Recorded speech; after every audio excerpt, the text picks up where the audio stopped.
গরম লবণের বিশাল কড়াই লাল হয়ে জ্বলছিল। দর্শকরা তখনও বুঝতে পারছে না শেফ কী করতে চলেছেন। মুরগির খালি চামড়ার ভেতর ভুট্টা আর সুগন্ধি তেলের মিশ্রণ ভরা হয়েছে।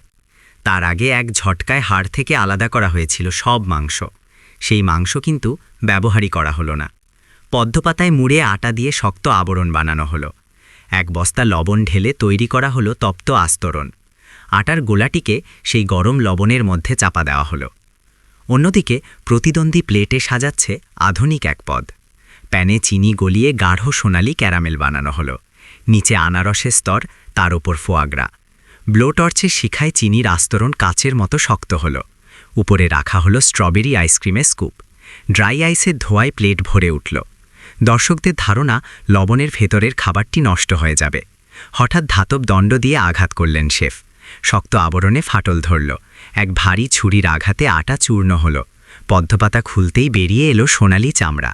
ভেতর থেকে গলিত ভুট্টা তেলের মিশ্রণ ঝরে পড়ল। হলের বাতাস ভরে গেল গভীর সৌরভে।